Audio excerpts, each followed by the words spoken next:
I'm Halima, a Moroccan engineer based in Belgium, and this is Hidden Angles.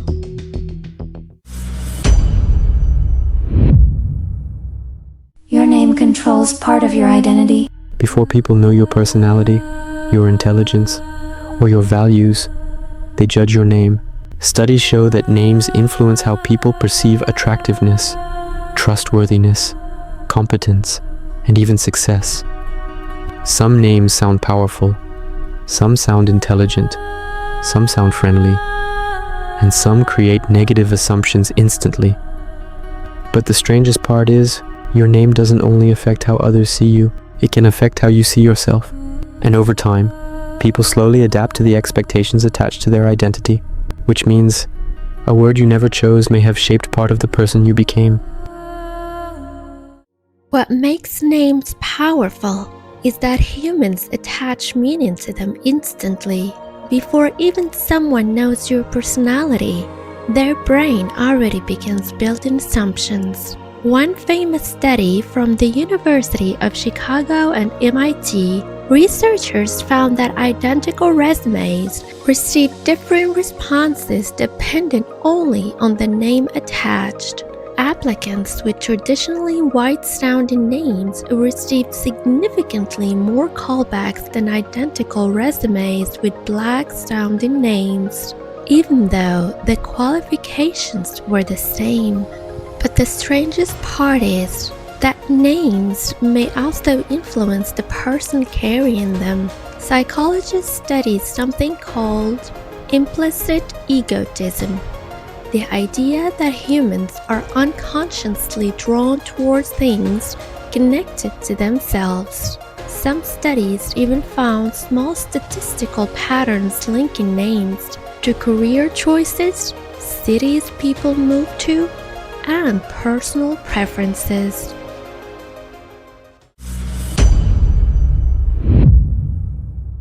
You trust attractive people more.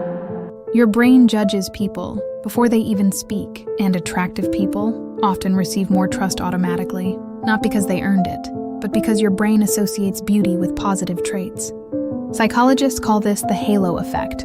When someone looks attractive, your mind quietly assumes they're smarter, kinder, more trustworthy, even more innocent.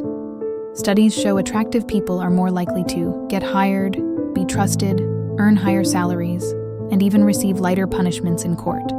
And most people don't realize it's happening because the brain makes these decisions automatically. And the frightening part is, even when you know the bias exists, your brain still follows it. People like to believe they judge others rationally, but the brain rarely waits for logic. In fact, humans form first impressions in milliseconds.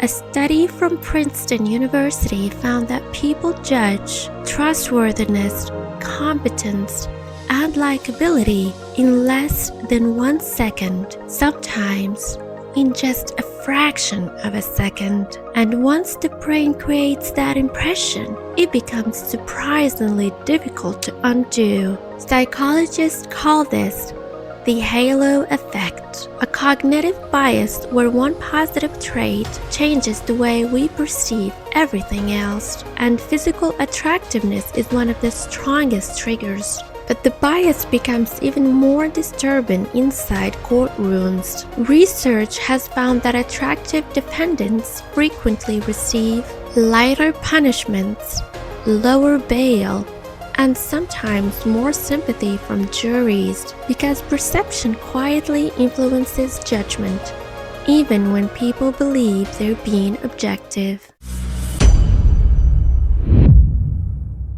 Fear is the most powerful form of control. Because fear changes behavior faster than logic ever can.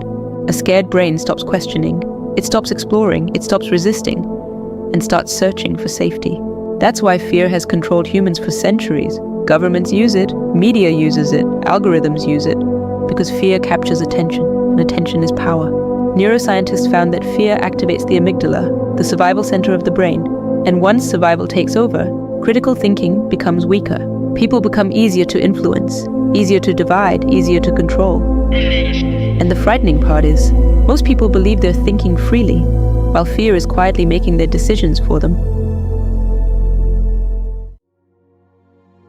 Humans are not designed to ignore danger. We are designed to survive it, and survival changes the way the brain works. Thousands of years ago, fear kept humans alive. It helped us react faster than predators, faster than disaster, faster than death itself.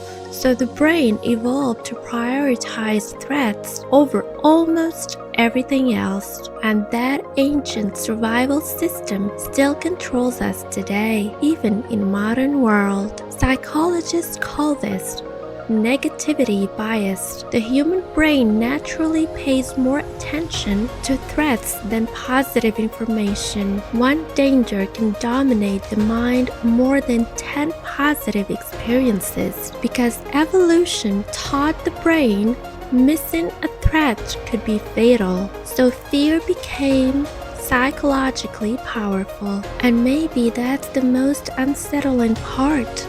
Many people believe they think independently, but fear quietly shapes them, not through force, but through emotion.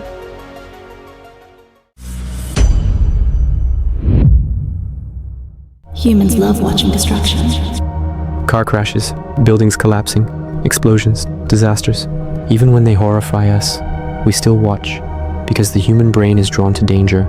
Thousands of years ago, survival depended on noticing threats quickly, so the brain evolved to pay extreme attention to anything destructive.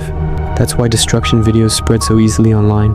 They capture attention instantly, like important survival information.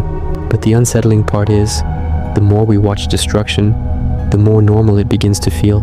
And eventually, humans stop reacting to chaos and start consuming it like entertainment. At first glance, it seems strange. Why would anyone willingly watch car crashes, collapsing buildings, explosions, or disasters? After all, these events are frightening, yet millions of people watch them every day. And the answer begins with a survival mechanism that evolved long before the internet existed. The brain was built to detect danger. For most of human history, failing to notice a threat could be fatal. A hidden predator, a collapsing cliff, a dangerous fire, a violent conflict. The brain essentially says, pay attention, this could matter for survival, even when the danger exists only on a screen. But there's a darker side. Psychologists use the term desensitization to describe what happens when people are repeatedly exposed to disturbing events. The first time a person sees a shocking disaster, the emotional reaction may be strong. The 10th time, the reaction is weaker. The 100th time, the reaction is even weaker. People may become less shocked, less reactive, less emotionally affected, not because they're cruel, but because the brain adapts to repeated stimulation.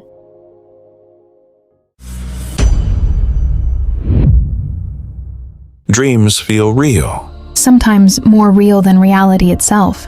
You see people, places, conversations, entire worlds, and while you're dreaming, you rarely question any of it. Because the same brain that creates the dream is also the brain trying to understand it.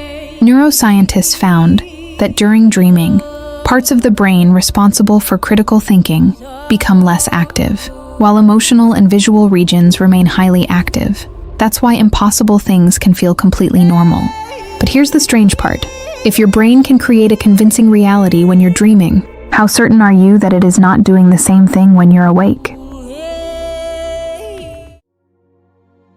Have you ever had a dream where you were flying, or talking to someone who had died years ago, or walking through a place that's constantly changing, and somehow none of it felt unusual? Most vivid dreams occur during a stage of sleep called REM sleep, which stands for rapid eye movement. Brain scans reveal something surprising during REM sleep. Visual regions and emotional centers become highly active, but the part responsible for logic and critical thinking becomes less active.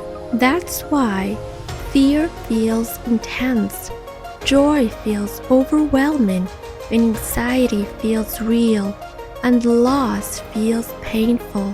And even though nothing is physically happening, your brain responds as if the experience is real. Heart rate can increase, stress hormones can change, and emotional reactions can even persist after waking.